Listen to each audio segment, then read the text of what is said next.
Come in. Welcome. I'm E.G. Marshall. Welcome to our world of mystery and the macabre. Sit back and lend us your fears. Have you ever seen a ghost? It is an experience of such horror as to turn your blood to ice. Oh, I know, there are those who scoff, but they have never met a ghost. Our mystery drama, The Ghost Driver, was written especially for the Mystery Theater by George Lothar and stars Augusta Dabney and Mason Adams. It is sponsored in part by Anheuser-Busch Incorporated, brewers of Budweiser, and by the Kellogg Company, makers of Kellogg's Special K cereal. I'll be back shortly with Act One. Baked in the morning, Kellogg's has that wholesome taste to get you up and grinning. This is Jerry Crawford for Kellogg's Special K. We've been having some fun in our television and radio commercials by using a ball and chain to symbolize the slight overweight problem common to so many of us. We point out that being a few pounds overweight is just a little more difficult for you. Climbing stairs, just walking around, even sitting down can feel, well, like you're wearing a ball and chain. In case you missed the message, it's this. If you really want to get rid of that extra weight, you really have to work at it by exercising and with sensible meals like the Special K breakfast. A 1-ounce bowl of Special K, America's favorite high-protein cereal, 4 ounces of skim milk, tomato juice, and coffee. Less than 240 calories. Nutritious and, by the way, delicious. So why not begin each day with a Special K breakfast and then keep up the good work? Special K can't help you lose weight all by itself, but it really is a good start.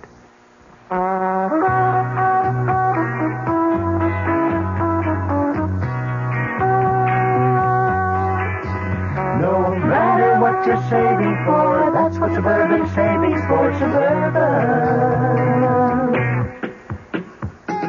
Suburban Savings offers you an easy way to borrow without touching a penny in your regular savings passbook account. Just let Suburban loan you the money. It's called Suburban Savings Passbook Loan. You can borrow up to 90% of the total amount you have on deposit at reasonable rates, and you can pay off your loan at your convenience. When your loan is repaid, you still have all of your savings intact, plus interest. So if you need money, why not take a loan from Suburban without touching your savings? Suburban Savings Passbook Loan in New Jersey at Bayonne, Edgewater, Elmwood Park, Emerson, Hackettstown, Morris Plains, Nutley, Paramus, and Sparta.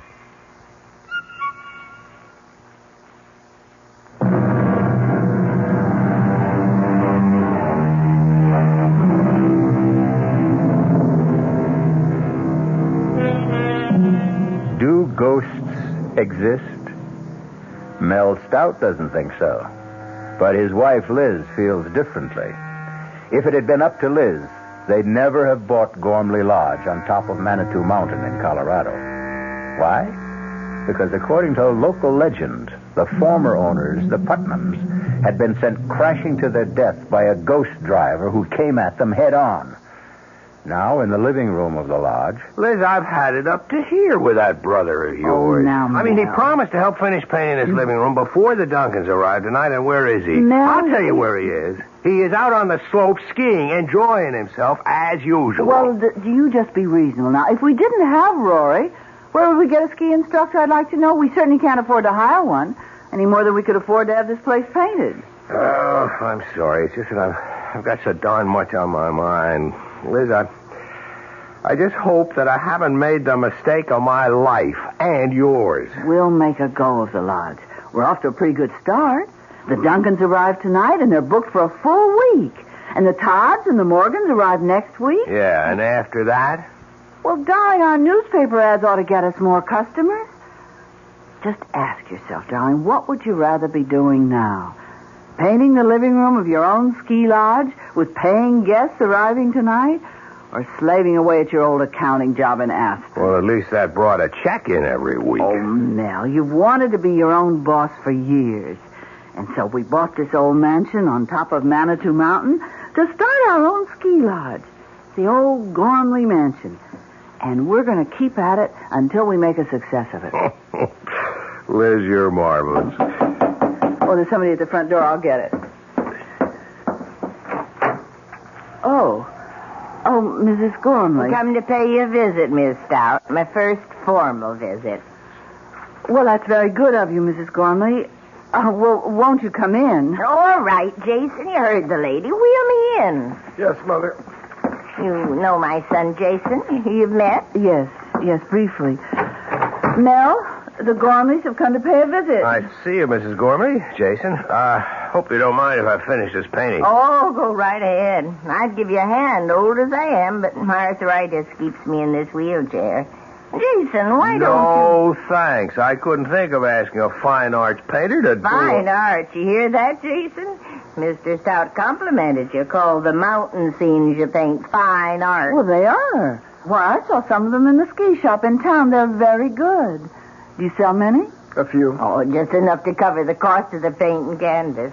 Oh, yes, and a quart of whiskey now and then. Mother, please. Well, now, if they don't hear it from me, Jason, they'll hear it from others. A drink now and then. Now and then. Tell the Stouts how you play Russian roulette with that old revolver of your father's when you're drunk. Stop it, Mother. Stop it. Perhaps you'd like some coffee, Mrs. Gormley, or tea. It won't take a minute. No, thank you. We won't be here that long. Now, I've come to do for you what I did for the Putnams. Them that bought my house out from under me 3 years ago. Out from under you? Mrs. Gormley, are you saying that we have done that? Forced you out of your house? Well, haven't you? Oh, it's not your fault. Jason's father left us destitute. Left me destitute, I should say.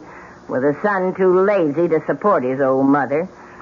So I had to sell this beautiful place. Mother, the Stouts aren't interested in all this past history. Well, they'd better be.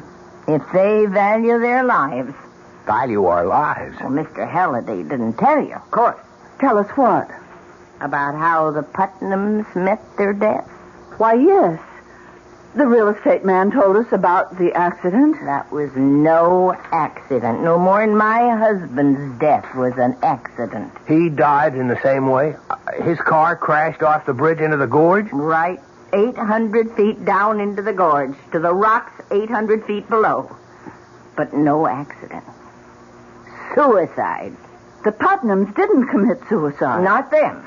My husband, Jason Sr., raving drunk and suicidal, but theirs was no accident either, the Putnams. He drove them off that bridge. Who? My husband. Now, wait a minute, Mrs. Gormley. If your husband was dead... Hi, I'm back. Oh, sure. Naturally, Rory. Now, the painting job is nearly done. Oh, now, don't get uptight, Mel. I just didn't remember it till I was out on the slopes. Hi, Mrs. Gormley. Jason. Paying a little social call? It's anything but social. Mrs. Gormley, are you saying that your husband, even though he was dead, somehow killed the Putnams? Liz, come on now. All right, I'll tell you. After my husband's death, when I realized I'd been left penniless, and that I'd have to sell this place, I fell into a state of depression. When the Putnams bought Gormley Lodge, well, they were going to use it as a winter home, not turn it into a ski resort like you. When they bought it, and I had to move into the little guest house, I was so sad I thought I'd die. For days and days I sat and wept, and then one night, my husband come to me. Your husband? You dreamed? It was no dream. Oh, it was my husband. His ghost. Oh, for the love. Rory. He stood at the foot of my bed, and he begged my forgiveness for leaving me a pauper and breaking my heart.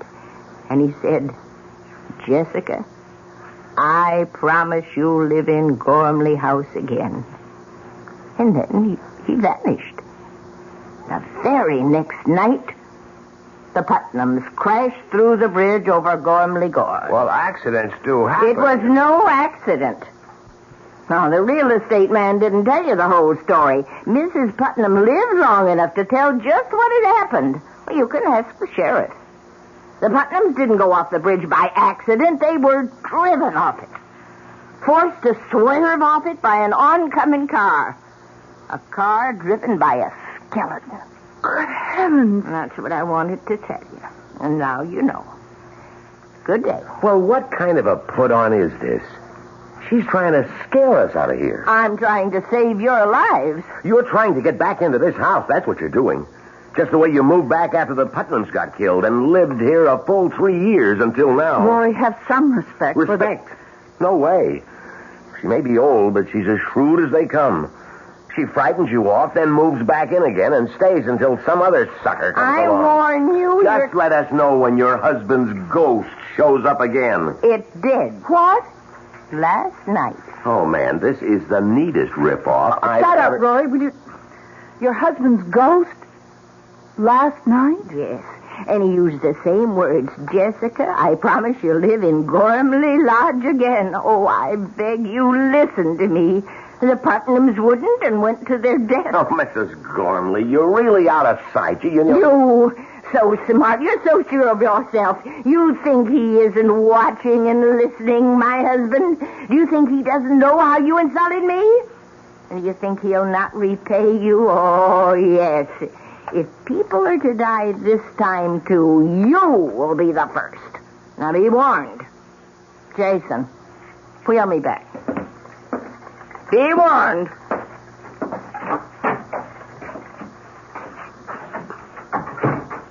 Rory, you shouldn't have talked to Mrs. Gormley like that. You didn't spring for that crazy story, did you? I don't know. I wonder. What, Liz? Mel, call the sheriff. Find out if Mrs. Gormley's telling the truth. Oh, come on, Liz. I look like a fool. Anyhow, I've got to finish this paint job. What? Liz, you're not... I must find out. Suit yourself. You always do.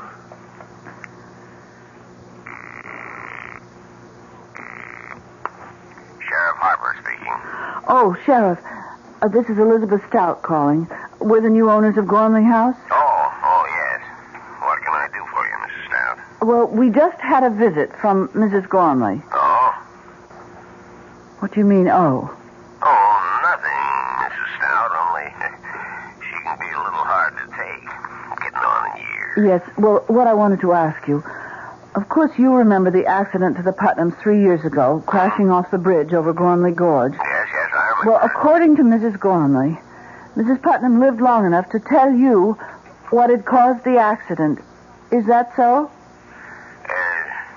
Yes, it is. And what did she tell you? Well, now, Mrs. Stout, she was near death. Maybe out of her head with pain and shock. What did she tell you, Sheriff? Did she tell you that they had been forced to swerve off the bridge because of another car that came straight at them? A car with a skeleton driving it? Well, as I said, she was out of her Did head. she? Yes, that's the story she told me. Thank you. Goodbye. So? Mrs. Gormley told the truth. Oh, the Putnam woman was dying. Anybody in that condition is liable to say anything. I suppose. Now, look, just get off it, Liz. We put our life savings, every cent we've got in this place, and I'm not leaving, ghost or no ghost. Well, speaking of leaving, I'd better get on down into Manitou and pick up the Duncans at the airport. Well, it's a bit early, isn't it? Or have you got some cute chick in town that you'd like to spend an hour or so with? Mel, you put me away. Don't give me any ideas, Rory. Well, it's a bit early, isn't it? Or have you got some cute chick in town that you'd like to spend an hour or so with? Mel, you put me away. Don't give me any ideas, Rory.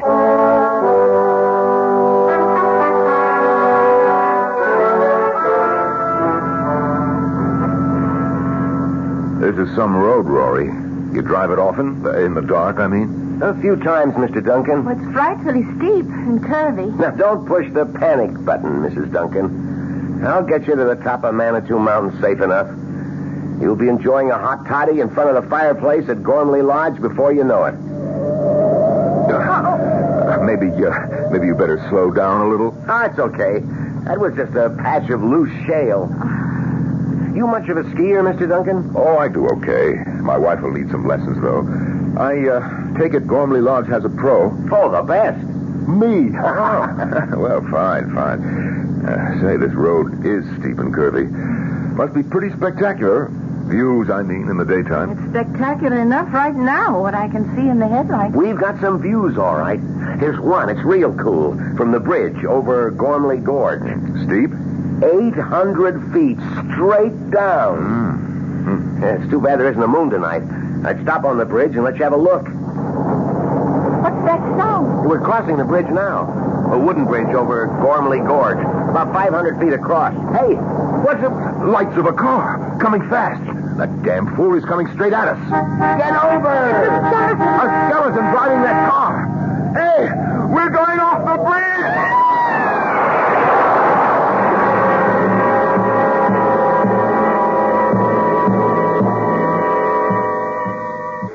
I'll be back shortly with Act Two. If you have the nerve to return, that is. Hello, Fox. It seems like only yesterday that I was a little girl tasting porridge. You know, this one's too hot. This one's too cold. And now I conduct taste tests on diet drinks. And there's one I must tell you about. Sugar-free diet 7-Up. It has a fresh, natural, delicious taste. It drives my taster meter crazy. Sugar-free diet 7-Up. This one's just right. Hey, Mom, what's for dinner? Hey, Mom, what you got? How about a no-cook dinner for a change? Serve a delicious spread of sliced meats, cheeses, salads, and crisp rolls from ShopRite's appetizer counter. You'll love the freshness, the fine quality, and the pleasing variety. This week's best buys are ShopRite freshly sliced chicken roll, half pound, 69 cents. Imported Switzerland Swiss cheese, half pound, 89 cents. ShopRite liverwurst, 99 cents a pound. Fresh macaroni salad, 39 cents a pound. So relax. Pick up a ready-to-eat dinner at the ShopRite appetizer counter. She loves the family. She wants the best. She does all that she can do. She lets ShopRite do the rest. Hey, Ma, what's for dinner? ShopRite has the answer. Hello, Amco. My automatic transmission just got automaticing. I was wondering, do you service Chevrolets? Do we service those sensational Chevrolets? Ma'am, Amco has serviced over 3 million automatic transmissions of all kinds. Nearly 900,000 Chevrolets alone. Ooh. Do we service Chevrolets? George, pitch pipe, please. Chevy Nova and Impala and the Bel Air and Camaro and the Chevy too. Oh, my. Yep, we know them. Every Chevrolet automatic make and model on the road today, from the oldest Biscayne to a bright, spanky Caprice. By the way, what sort of Chevy did you say you had? A Chevy Mustang. Well, no matter. Nobody knows your automatic transmission better than Amco. AA MCO. There are over 500 AMCO centers coast to coast. Consult your yellow pages for the AMCO center nearest you. AA MCO. AMCO. This is WOR New York and RKO General Station.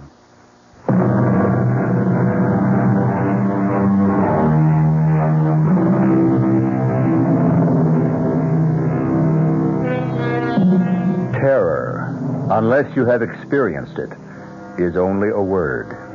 I could employ all the art at my command, my voice, the words I choose, to convey to you the full impact of terror. Yet, I know I should fail, even as Michael Duncan fails now in telling his story to Sheriff Harper on the bridge over Gormley Gorge the next morning. Terror? You say you experienced terror? What would you experience, Sheriff? Delight? Mr. Duncan, I'm only trying to get at what happened here last night. Excuse me, Sheriff. Yes, Mr. Stout, what is it? Will it be much longer before they get the bodies up? Hard to say. Why? I'd like to get back to the lodge. My wife is alone, and you can imagine her condition after hearing of her brother's death. Say nothing of how it happened. Sure, you go ahead. I'll let you know when you're needed to identify the bodies. I'm sorry about your brother-in-law, Mr. Stout, and the publicity. Publicity?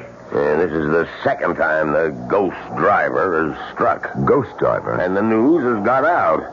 I hear they're sending reporters over from Aspen. That's great. That's just what I need. That'll end my ski resort business for good. Not that it ever got started.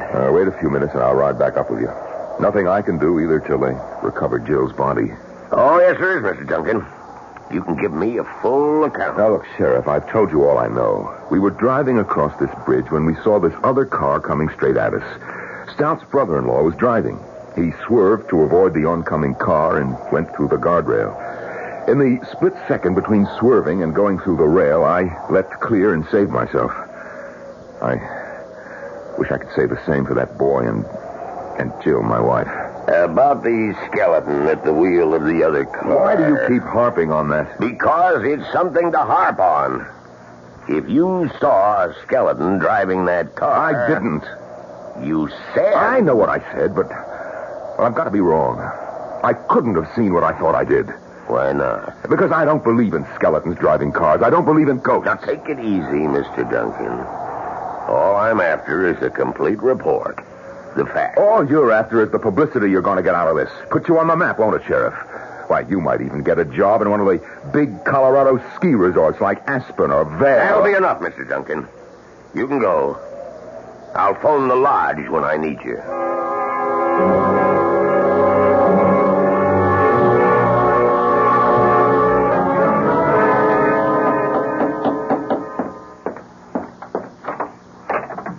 Mrs. Gormley. Well, invite me in, Miss Stout. Oh, yes, of course. Yes. I'm surprised to see that you're not in a wheelchair. Oh, it depends on how bad my arthritis kicks up. Sometimes I can walk with a cane, like now. I see. Is your husband home? No, he's down at the bridge with Mr. Duncan. Oh, the fella whose wife got killed, huh? Yes. Well, I'm sorry about that. Sorry about your brother, too. Even though he asked for it. Mrs. Gormley, Your I brother's just can't talk dead about it. because he wouldn't listen. He wouldn't heed my warning. Now you listen, child. You heed my warning. Make your husband listen and take warning, too. You leave this place. Leave it today. Don't think I wouldn't. We wouldn't if we could. But we can't. Oh, our savings are tied up at Gormley Lodge. Listen to me, listen. Now, my dead husband came to me again last night. And he promised me again I'd return to this house. You love this old house, don't you? Well, it was my life. You're a woman. You understand how that is. Yes. I came here a bride 40 years ago. Jason, Senior, that is. He was just starting his career as a painter. Jason, my son, was born here. There was another child, a little girl. She died here. No, this house isn't made of wood and stone. I'm sorry. I'm so sorry. Oh, I think they've come back. Yes, my husband and Mr. Duncan are back. Well, I'll go then. Oh, well, Mrs. Gormley, I'm going to put some coffee on. You stay. Have a cup. No, I can't bear to go on looking at people who I know are going to die. What's this? Die? Who's going to die now? You are, Mr. Stout. You and your wife. If you don't heed my warning and leave as soon as possible. Now, what's all this, Stout? Who is this woman? Jessica Gormley used to own this place. Oh, the woman you told me about. The one who claims her husband's ghost visits her. I don't just claim it. It's true. Who are you? My name's Michael Duncan. Oh, yes. The one whose wife went to her death in the gorge last night. Well, you take my advice, too. You leave here. Leave as fast as you can. How about a drink, Stout? Oh, so you two won't listen. The ghost driver killed your wife last night, and yet you won't listen. Well, let me warn you once and for all. What was that? A shot. It was a gunshot. Jason! Oh, it's happened. He's killed himself. Oh. She's fallen. Liz, help her up and keep her here. Duncan, you come with me.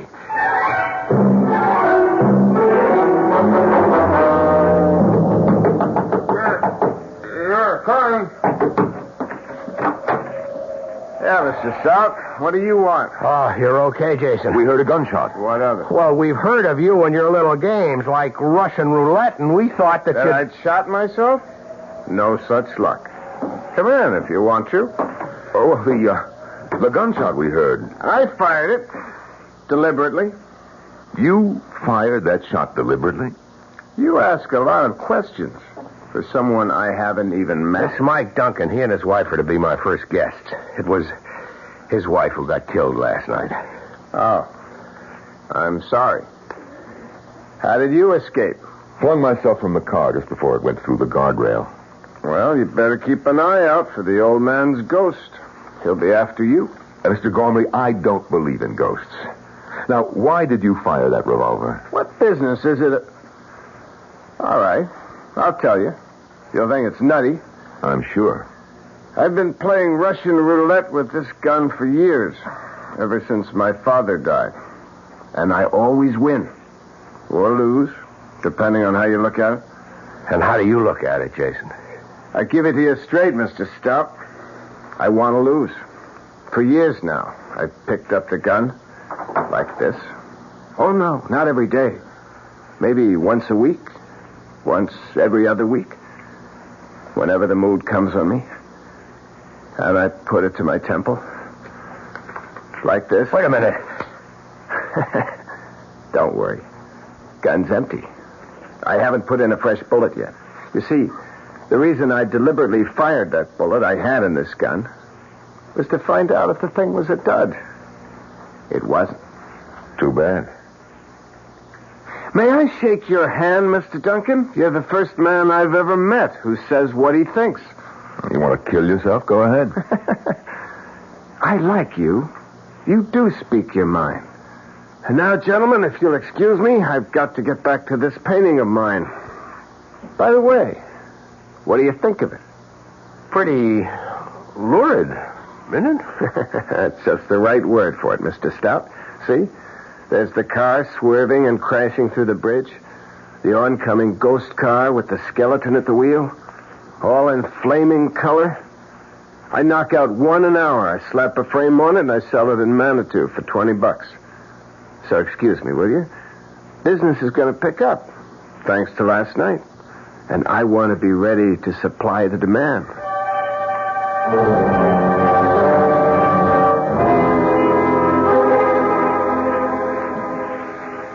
It's been a rough 24 hours, Miss Stout. It's a nice chair. Just right for sitting in front of a fire. Cost you plenty, I'll bet. Yes, plenty. But that isn't what I'm thinking about. You're thinking about your brother and my wife lying in their coffins at the undertaker's in Manitou. Yes, and also that even a small village like Manitou has an undertaker. Birth, death, taxes. The only sureties in life, Mrs. Stout. Liz. Mike. I like your husband. Me too. He told me about everything. About what getting this ski resort means to you. Your life savings invested, all that. All down the drain, I'm afraid. The publicity? What else? Every reservation's canceled. Well, all except one. But that'll come in, too. It has, Liz. Yes? There it is. Please cancel my reservation for next week, Frank Norton. Has a family of 4. Telegram phoned in from Aspen. Anybody got a sponge? A sponge? So I can throw it in. I'm through, Mike. You always give up this easy? What do you mean, easy? Just that. Do you always fade when the going gets tough? Well, this is the time to start fighting. Does it make good sense to let all this go down the drain because somebody's playing a trick on you? A murderous trick? Do you think it's a trick? What else could it be? A skeleton driving a ghost car? What else but a trick? Well, what else? You were in that car last night. You saw. And it was a skeleton behind the wheel of the oncoming car. You told the sheriff that. You can still say that it was a trick, yes. What kind of trick? Damn it, Mike, you admit you saw a skeleton driving a car, but you can still call it a trick? See, I see you don't answer. Look, Mel, I'm a practical man, a businessman. You think being a businessman is simple? Oh, no. I've had troubles that would make yours look like nothing. Today you won't find anybody more successful than me. But I've been bankrupt twice. Yes, and paid off every cent. How? Well, not by running away, the way you want to, but by standing up and fighting. And that's what you've got to do right now. How? You tell me how, and I'll do it. Look, we'll do it together. I've got a stake in this, too, you know. My wife is dead. Murdered. Yes, murdered. Not by a ghost, but by a trick. And if it's the last thing I do, I'm going to find out who played that trick and make him pay. Then you don't think it's a ghost? Do you? Answer me. Do you believe in ghosts? Did you believe before you came here and ran into this mess you're in? Well, no, I didn't. Then why start believing now? Ghosts, my foot. Mel, this is a trick. Somebody wants to stop you from turning Gormley Lodge into a ski resort. And if you ask me, it's the Gormleys. One or the other or both is behind all this. Or that sheriff down in Manitou. The sheriff? Oh, Mike, you don't really think that the I don't know what to think, Liz. All I know is that somebody's behind this, and those are the three likeliest suspects.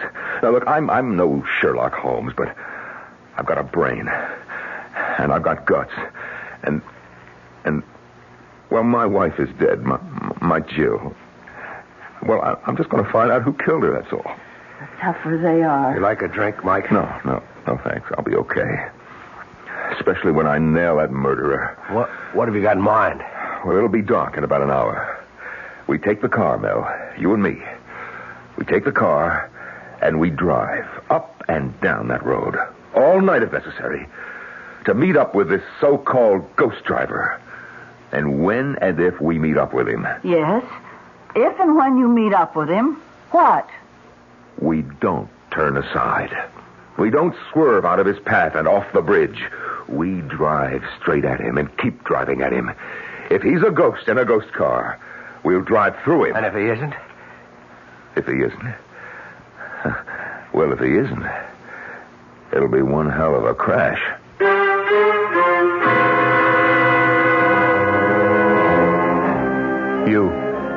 You out there listening, what would you do? If you were Mel Stout, would you accept Mike Duncan's challenge? I'll be back shortly with Act 3. Ever see a beer drinker pour his beer real easy down the side of the glass? Maybe you do it yourself. If so, the Budweiser Brewmaster thinks you're missing something, especially if you're a Budweiser drinker. You see, Bud is brewed, so it will kick up a healthy head of foam. Exclusive Beechwood aging and natural carbonation make it a lively brew. Well, anyway, pouring Bud plunk down the middle of the glass helps bring out the best in that clean white Budweiser foam and real beer aroma. It also helps you get the full benefit of a taste, smoothness, and drinkability you'll find in no other beer at any price. Remember, brewing beer right does make a difference. Next time, pour that Budweiser right down the middle and see for yourself. Anheuser-Busch, St. Louis.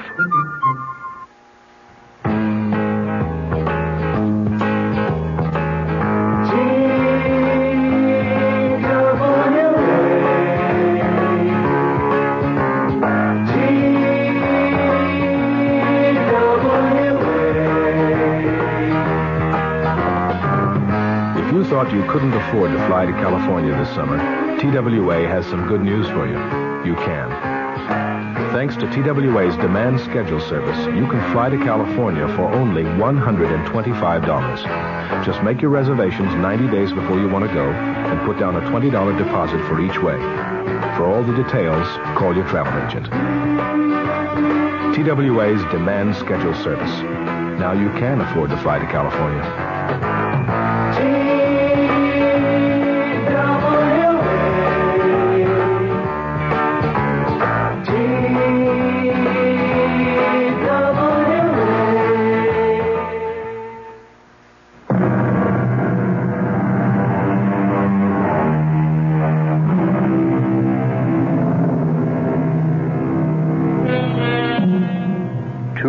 Are now driving the twisting, precipitous mountain road that leads to Gormley Lodge. One, Mike Duncan, believes that the ghost driver they hope to meet is nothing but a trick. Mel Stout, his life savings, every penny at stake, has had no choice but to go along. Mike, I'm bushed. Let's make this the last trip. We're going to drive up and down this road till dawn. Yes, and night after night if we have to. Until we meet up with our so-called ghost driver. This is the 6th time we've been up and down this mountain road. Okay. Pull over. I'll drive. Get out your side.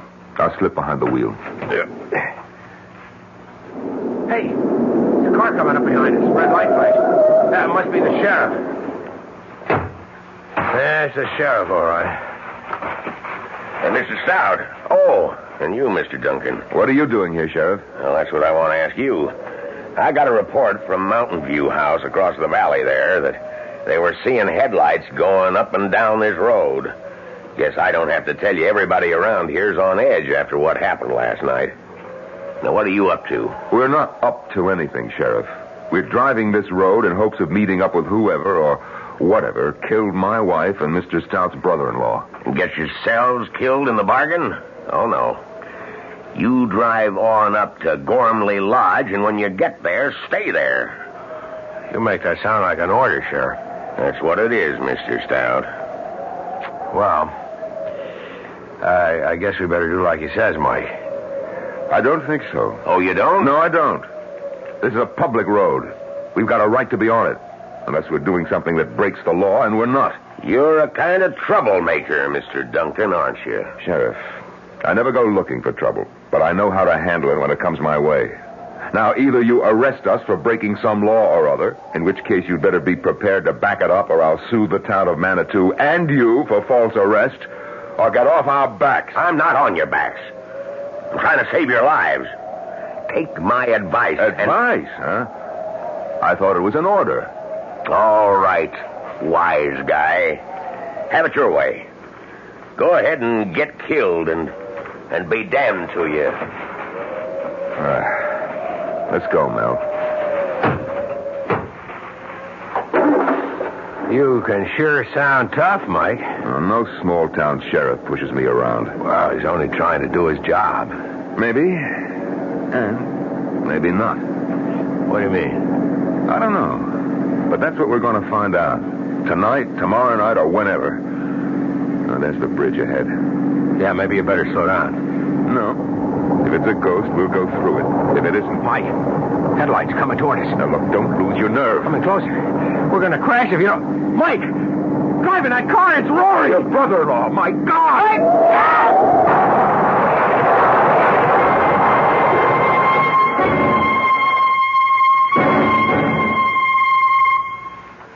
Mel, Mike, I can't believe it. Can't believe it myself, Liz.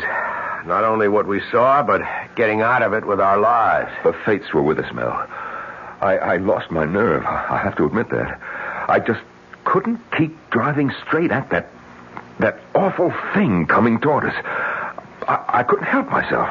I swerved at the last second. Well, thank God we hit that stanchion instead of going off the bridge. But Rory driving the other car, it's impossible. Rory's dead.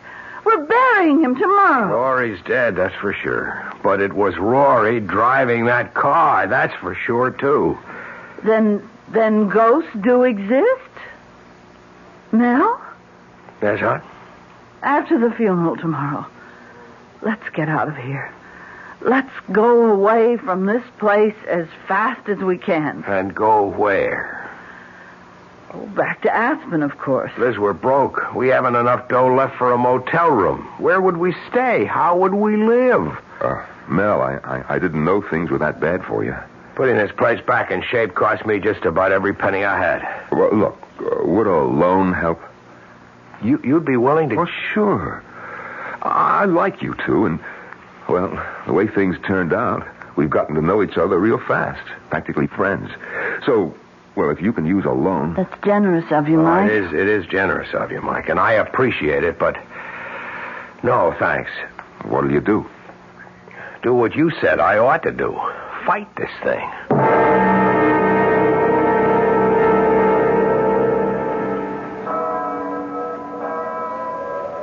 Liz, Mike, if you ever come east, be sure to look me up. We will, Mike. Yes, of course. You won't change your mind about the loan? Can't.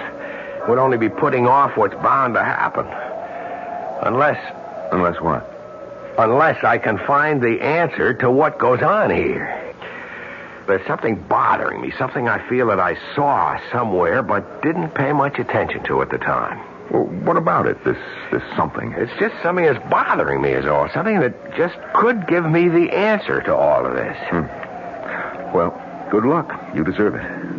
Oh, there's the taxi that's going to take me to the airport. Goodbye, Liz. Goodbye, Mike. Bye-bye, Mike, Bye. and thanks. Well, we'd better get on back, Liz. Liz, you coming? Yes. Mel, you better know it now. No matter what you intend to do, I won't be staying.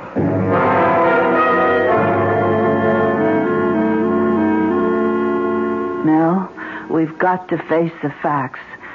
Buying this place was a big mistake. I admit it now. But there's no sense in crying over spilt milk. What's done is done. So, darling, let's just turn our backs on it, walk away from it, and start again. Start what again? The treadmill of office work? The dreary day-to-day monotony of auditing accounts, toting up figures? I can't bear to go back to that kind of life. I have got to make a go of this. I don't have any other choice. But is it worth your life? Ghost or no ghost, Mel, it's killed 4 people. It would have been 6 if you and Mike Duncan hadn't been lucky enough to hit that stanchion. And it will be 6 if you insist on driving that road again tonight. 6? How do you make it 6? You don't think I'm going to let you do it alone, do you? But at the funeral, you said that you weren't even going to stay. Because I hoped that would change your mind. But it hasn't. So you see, I have no choice either.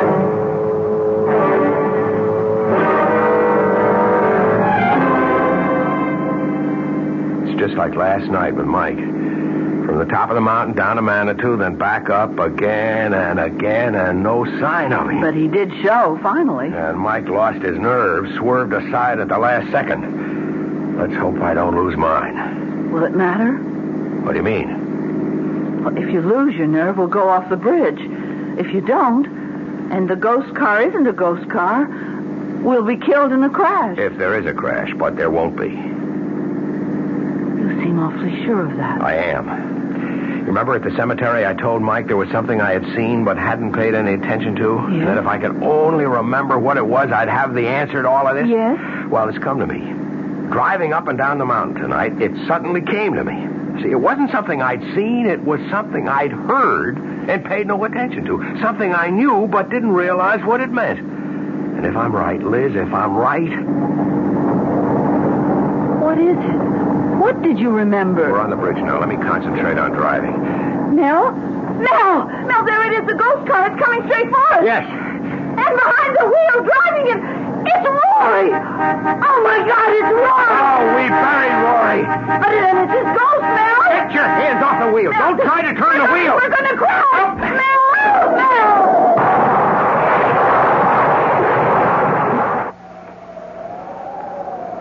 Mel? What? This time he swerved and he went off the bridge, just as I knew he would. How?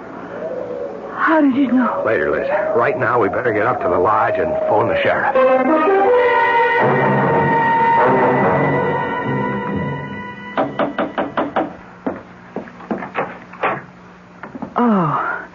Oh, come in, Mrs. Gormley. Mel? Mrs. Gormley's here. Please, won't you sit down? Yeah, thank you. Hello, Mrs. Gormley. I'm sorry about last night. I'm not. Mrs. Gormley, Jason was your son. Oh, he was the torment of my life.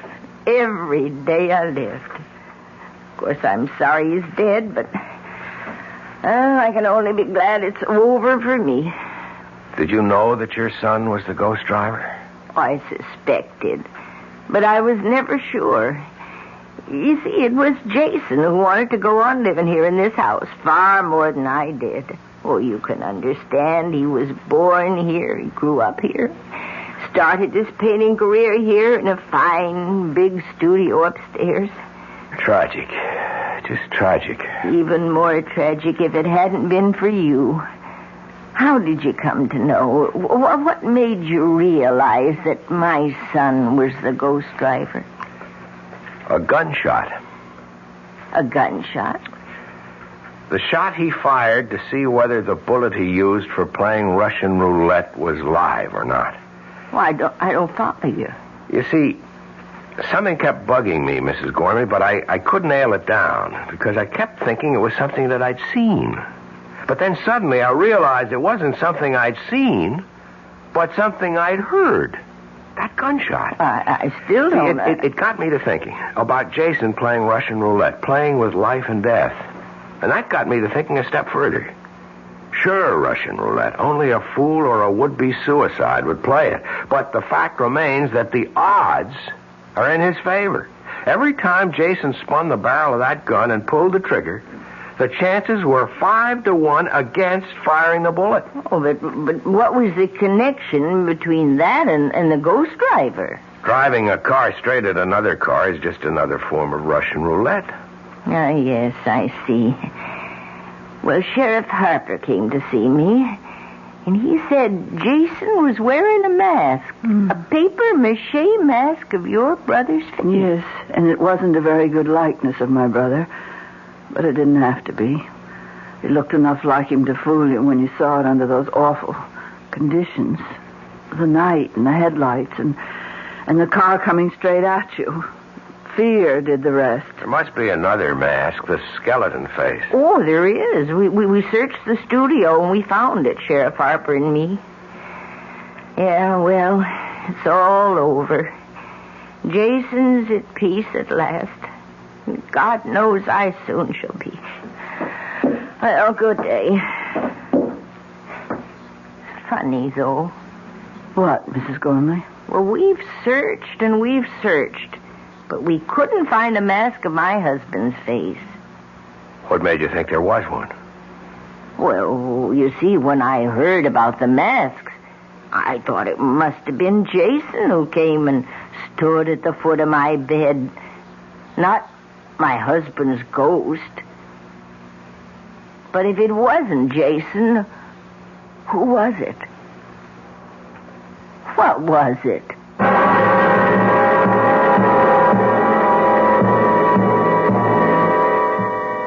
An interesting question. What was it indeed?